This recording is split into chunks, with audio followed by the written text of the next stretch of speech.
Greetings, welcome back to Black Bear News, where we are mainly discussing abrupt climate change, biosphere collapse, sixth mass extinction. Is my light okay?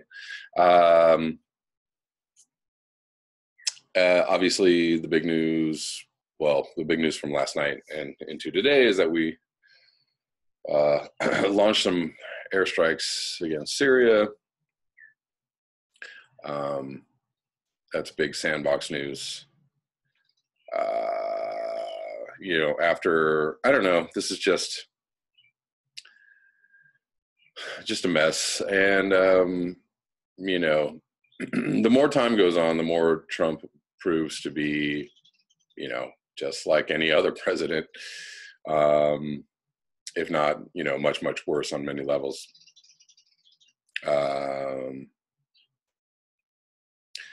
The only reason to have any, I don't know, the only redeeming quality of a Trump presidency is that he possibly could do things, his promise of doing things different as far as draining the swamp, or as far as not being part of the deep state cabal, or as far as, taking the United States out of whatever this corporate complex of, idiots that seem to be running the world into the ground. Those are the only reasons to me, to possibly have any kind of faith at all in this guy. And, and that's a very thin reason, considering all the other things that he's doing to harm people and harm the environment and harm, basically harm everything around him, harm the institutions that he is in charge of. It's just a mess. It's a big ass mess. Even when I'm following like the QAnon things, I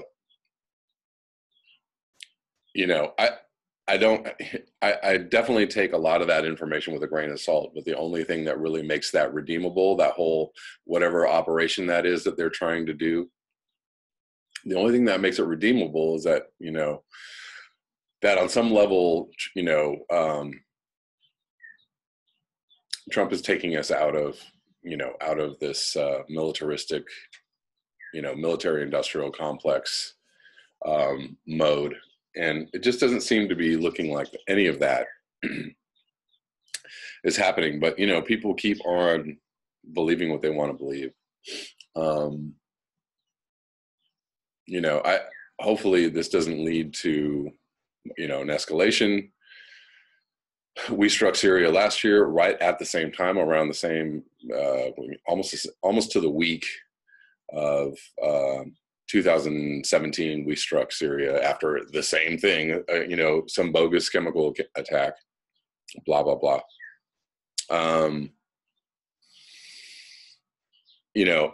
We really need regime change in the United States is what we need, big time. And not just regime change. We need paradigm change. We need thought change. We need policy change on such a level that it would completely, alter the landscape for everyone, especially the rich and the powerful. The likelihood of that happening is so very little, I know. But, again, I hope that in the future, in the near future, that people begin to wake up enough to the political realities that we need. We need to do things more on the lines of progressives, a la Tulsi Gabbard, Nina Tucker, Bernie Sanders, etc. We need to greatly reduce the oligarchy. We need to greatly reduce the corporate impact on our world. We need to greatly reduce the military and the military budget. And by greatly, I mean, we need to redirect all that money into something useful, like fighting climate change. Because it only means it only impacts the future of the entire population of the planet. That's all. So I'm going to, quickly read about this Syrian airstrike, just whatever. Syria airstrike, Trump declares mission accomplished after chemical weapons targets hit. So I thought that Assad already had gotten rid of his chemical weapons. I thought that already was done. President Donald Trump declared mission accomplished early Saturday after the U.S.-led pre-dawn airstrikes in Syria dealt what Pentagon officials called a very serious blow at the heart of the Syrian chemical weapons program. While Syrian television reported the nation's air defenses had responded to the strikes, none of our aircraft or missiles in the operation were successfully engaged. A Syrian response was remarkably ineffective, he told reporters Saturday morning. Airstrikes included 105 weapons that were deployed against 3 targets in western Syria in a multinational effort that involved France and the United Kingdom, and were in response to a suspected chemical attack.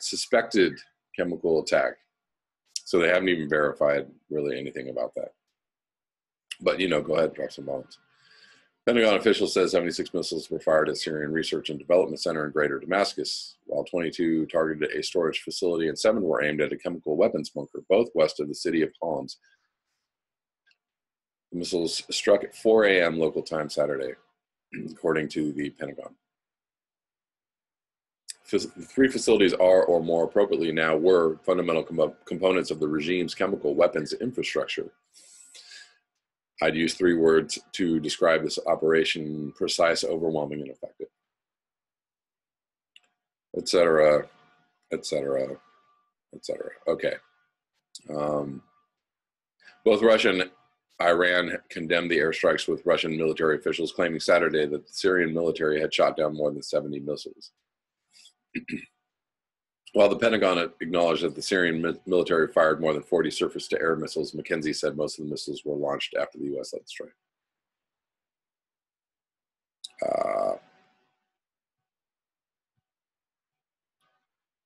Okie dokie.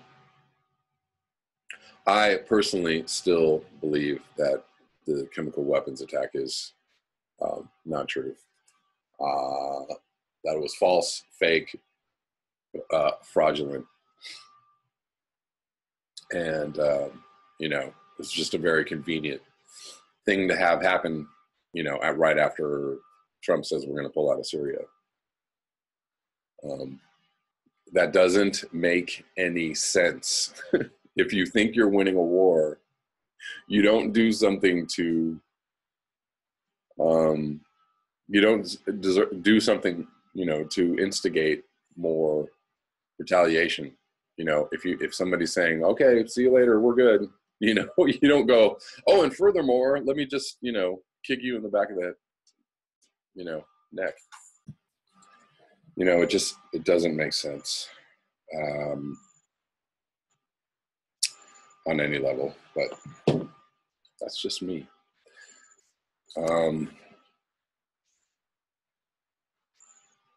Moving on to something from James Howard Kunstler from April 9th, 2018, State of Failure.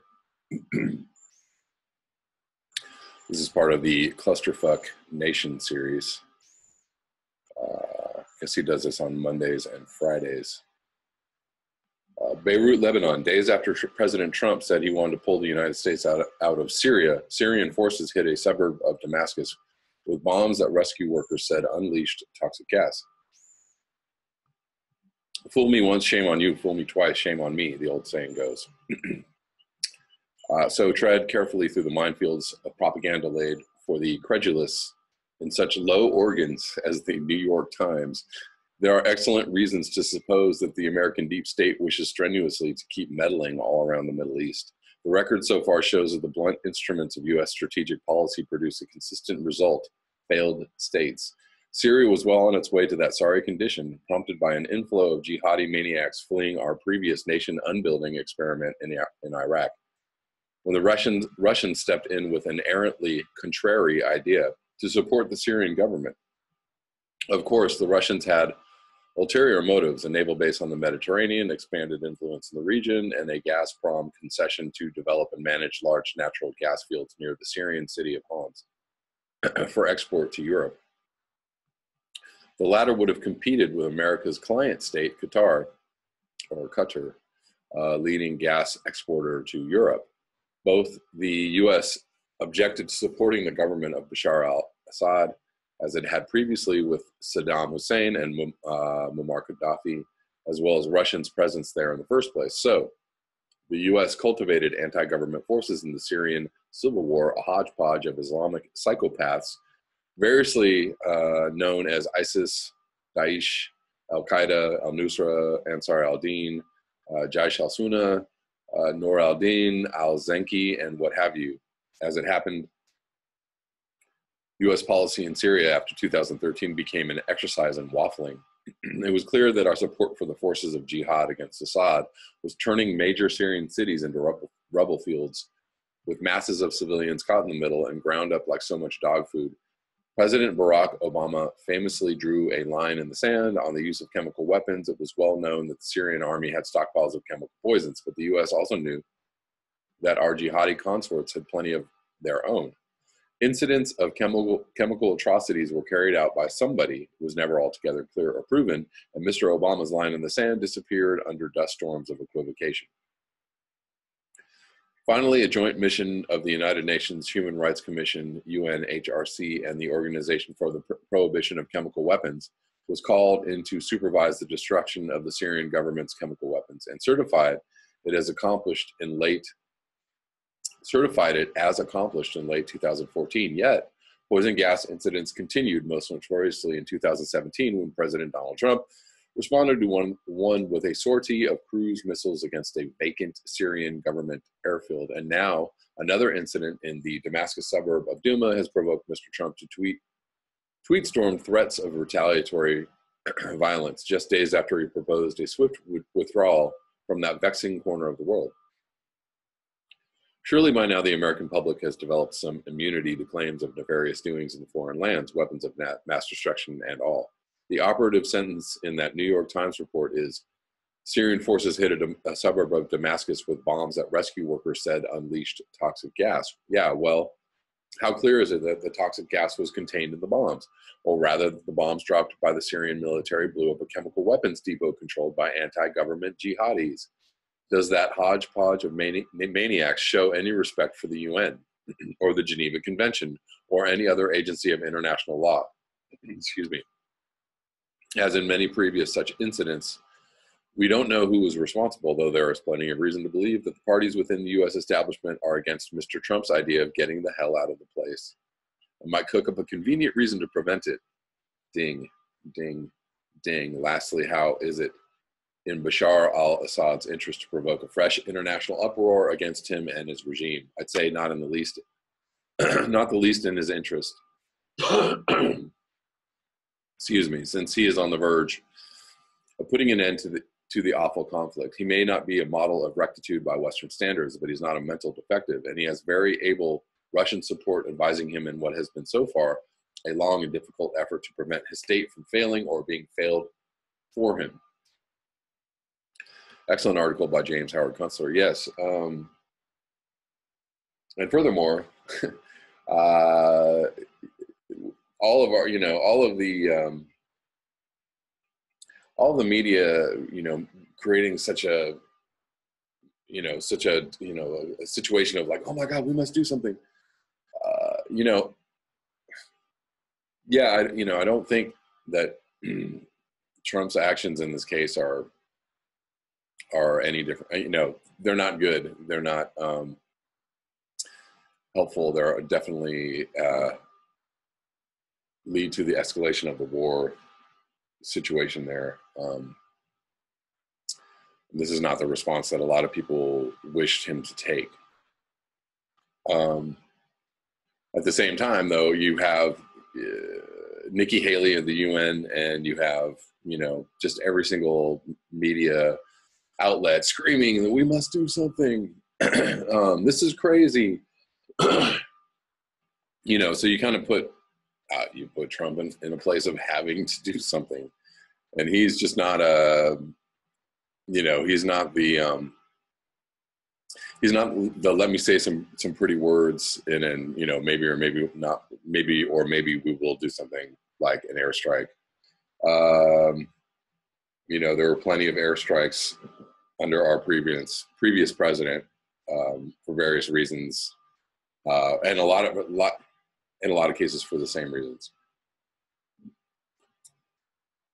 So I don't know. It's stupid all the way around. I really wish we would get out of there. I hope that he does what he says that he wanted to do, does what he intended to do, and that is pull the U.S. forces out of there quickly. I can go into, you know, there are a lot of pieces of evidence out there that we have been supplying, you know, all the rebels with weapons. We've been supplying ISIS with weapons. That ISIS was actually something that we formulated. John McCain is a part of this whole situation, you know, on a deeper level.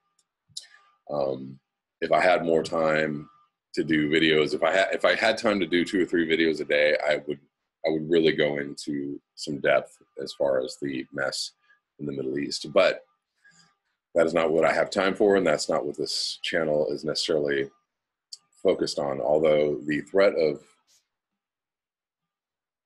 you know, a major war, a nuclear war, World War III, obviously is fairly immediate, and I feel obligated to say something about it and to cover it.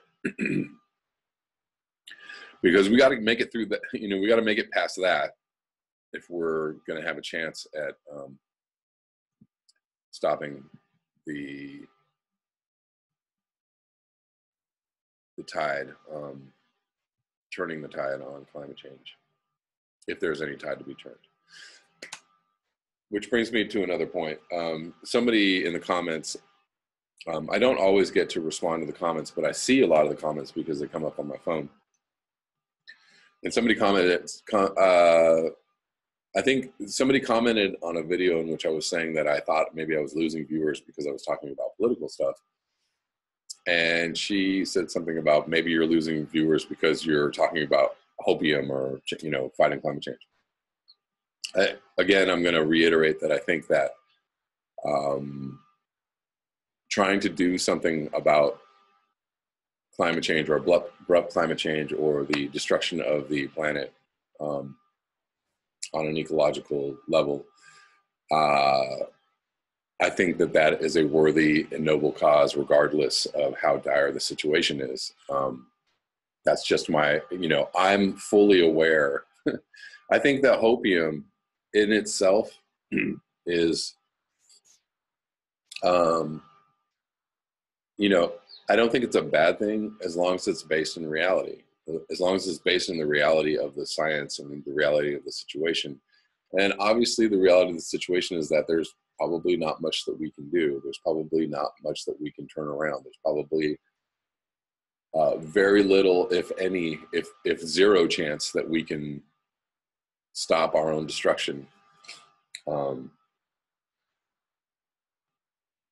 However, I still think that, you know, while we are still here on this planet, while we're still alive, while we're still breathing, while we still have animals, while we still have trees, while we still have gardens, while we still have, you know, fish in the ocean and coral, why we still, you know, while we still have all these things, it's an absolutely worthwhile cause, and it's worthwhile to take action on this. Even in the face of the reality that maybe all hope is lost or all chances are closed to us. That's all I'm going to have to say. If you don't like that viewpoint, I don't know what else to tell you. I'm going to keep talking about it because,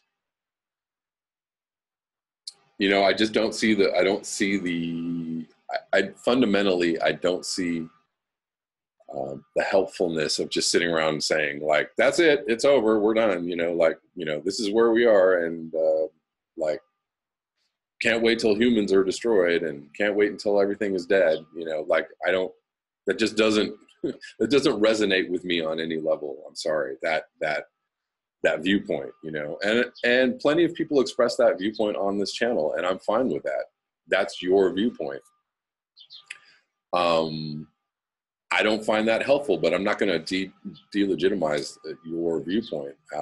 I just, you know, for me, if that's how you want to look at the situation or go through life, that is totally up to you.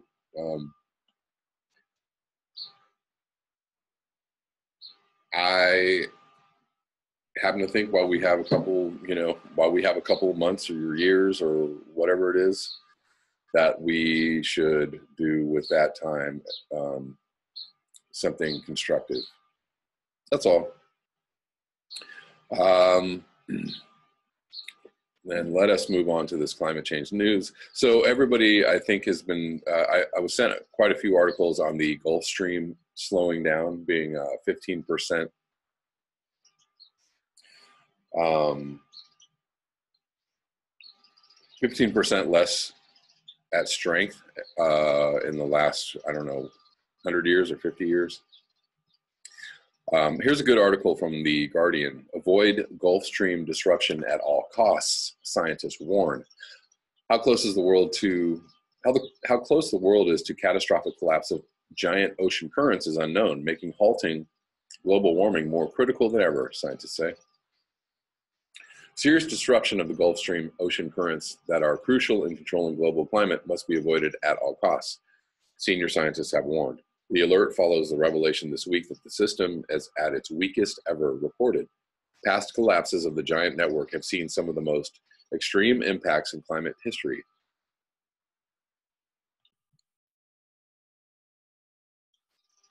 With Western Europe particularly vulnerable to a descent into freezing winters. A significantly weakened system is also likely to cause more severe storms in Europe, faster sea level rise on the east coast of the US, and increasing drought in the Sahel in Africa. The new research worries scientists because of the huge impact global warming has already had on the currents and the unpredictability of a future tipping point. The currents that bring warm Atlantic water northward toward the pole, where they cool, sink, and return southwards, is the most significant control on northern hemisphere climate outside of the atmosphere. But the system, formerly called the Atlantic Meridional Overturning Circulation, the AMOC, has weakened by 15% since 1950, thanks to melting Greenland ice and the ocean warming, making seawater less dense and more buoyant. This represents a massive slowdown equivalent to halting all of the world's rivers 3 times over, or stopping the greatest river, the Amazon, 15 times. Such weakening has not been seen in at least 1,600 years, which is as far back as researchers have analyzed so far. Furthermore, the new analysis shows the weakening is accelerating. From the study of past climate, we know changes in the AMOC have been some of the most abrupt and impactful events in the history of climate, said Professor Stefan Rahmstorff at the Potsdam Institute for Climate Impact Research in Germany, one of the world's leading oceanographers who led some of the new research. During the last ice age, winter temperatures changed by up to 10 C, with 3 years in some place, within 3 years in some places. We are dealing with a system that in some aspects is highly non-linear, so fiddling with it is very dangerous because you may well trigger some surprises, he said. I wish I knew where this critical tipping point is, but that is unfortunately just what we don't know. We should avoid disrupting the AMOC at all costs. It is one more reason why we should stop global warming as soon as possible. Oceanographer Peter Spooner at University College London shares the concern. The extent of the changes we have discovered comes as a surprise to many, including myself, and points to significant changes in the future. A collapse in the AMOC would mean far less heat reaching Western Europe and plunge the region into very severe winters, the kind of scenario depicted in the extreme fashion in the movie The Day After Tomorrow. A widespread collapse of the deep sea ecosystems has also been seen in the past. But as the AMOC weakens, it might actually increase summer heat waves. That is because it takes time for the cooling of the northern waters to also cause cooling over the adjacent lands. However, the cooling waters affect the atmosphere in a way that helps warm air to flood into Europe from the south, a situation already seen in 2015. Other new research this week showed that Greenland's massive ice cap is melting at the fastest rate for at least 450 years. This influx will continue to weaken the AMOC into the future until human-caused climate change is halted, but scientists do not know how fast the weakening will be or when it reaches the point of collapse. Many people have tried to check that with computer models, said Romsdorf, but they differ a lot because it depends on a very subtle balance of density, that is temperature and salinity distribution in the ocean. We are not able to model this with any confidence right now. We are hoping to somehow make some headway, but I've been in this area for more than 20 years now, and we still don't understand why the models differ so much in the sensitivity of the AMOC, he said. However, Romsdorf said the international climate deal agreed in 2015 offers some hope if its ambition is increased and achieved. If we can keep the temperature rise to well below 2°C as agreed in the Paris Agreement, I think we run a small risk of crossing this collapse tipping point.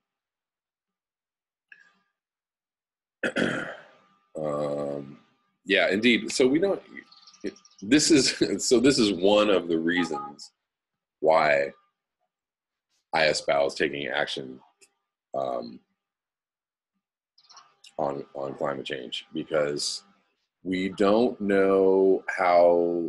We don't know. The planet is huge. All the ecosystem as a whole is huge. The biosphere as a whole is huge. We don't know how things are going to react. Much in the way that like somebody who the human body reacts to quitting drinking or smoking, right? People have smoked for 15 years or 20 years or 30 years and they stop smoking, and the body is able to, hopefully if you haven't gotten to a point of no return, the body is able to do a lot of healing very, very quickly. The same with drinking, right? You can drink enough to damage yourself. It doesn't take that long, but you can recover. You can stop the damage. I'm actually living proof of that. I drank and smoked for 18 years, and I quit all that. And sure, I had some health repercussions from that, but on the whole, my body has recovered. I'm now 16 years sober, and in fairly good shape considering my age. This is, we don't know how these systems are going to react. Again, like, you have Guy McPherson saying that we could be done in 6 or 8 months. All signs point to 2 to 10 years.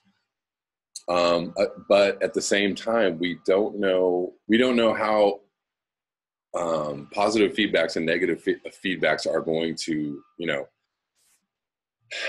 we don't know what the reaction of the Earth system is going to be to the positive feedbacks. It could create other negative feedbacks that slow down the process. We don't know. We don't know how all of this will proceed. And many scientists don't know how all this will proceed. That's why they make things called models, where they try to, advance, what's happening now into the future, but they don't know. Even they don't know. So, we know where we are now. We know how bad it is now. We know the likelihood of our actions are going to cause, for us in the future. I'm just saying, you know, there's a lot that we don't know. And so let's continue to at least take some action, talk about this, do what we can in small ways and large, you know, politically and personally. All avenues should not be, all avenues should be looked at, considered, and not avoided. Because you never know, and that is a truism in life, and has been for as long as there's been people and other animals. So one more article, and I'm going to wrap this up. This is from The Guardian, Day Zero Water Crisis. Water crises.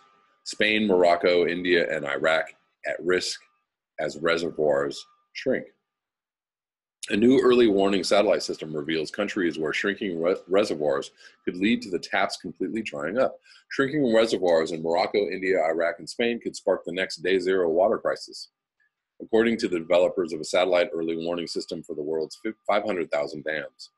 Cape Town recently grabbed global headlines by launching a countdown to the day when taps would be cut off to millions of residents as a result of a three-year drought. Drastic conservation measures have forestalled that moment in South Africa, but dozens of other countries face similar risks from rising demand, mismanagement, and climate change, say the World Resources Institute, WRI.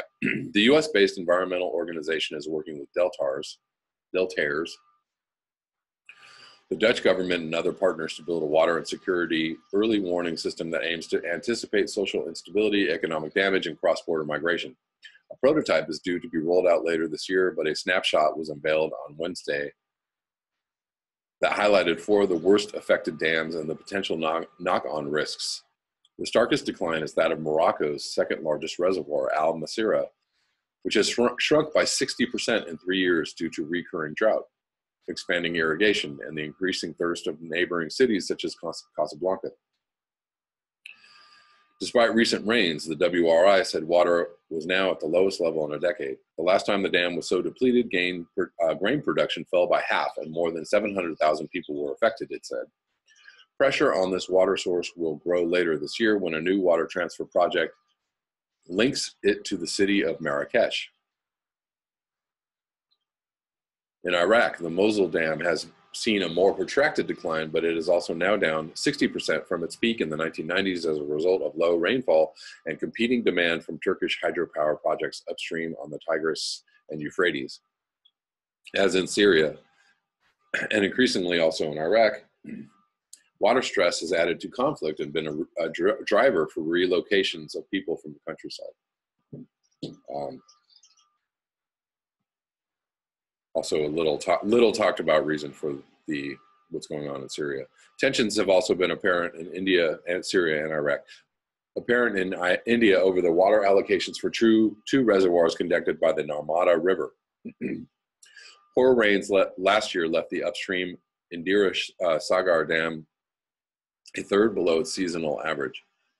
When some of this shortfall was passed on to the downstream Sarovar Reservoir, it caused an uproar because the latter is a drinking supply for 30 million people. Last month, the Gujarat state government halted irrigation and appealed to farmers not to sow crops. The social risks are lower in industrialized countries that are less dependent on agriculture and more economically resilient.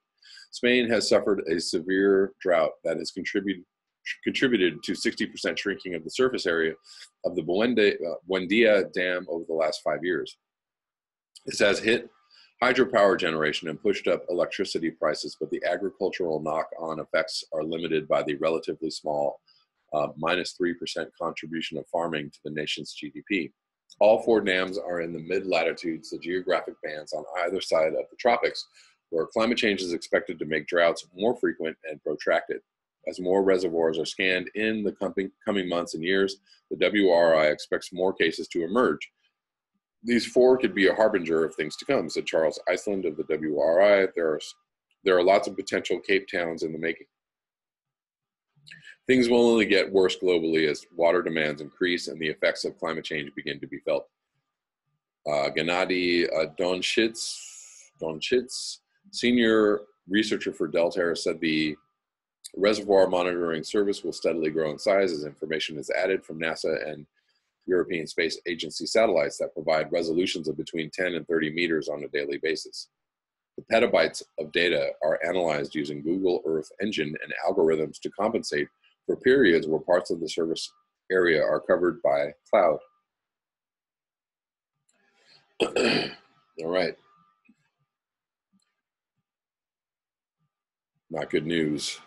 We are going to lose a lot more water and reservoirs to drought as snowfall and glaciers go down, down, down.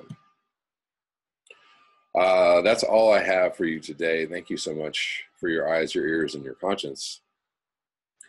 I hope to be back tomorrow with another video. Until next time, peace.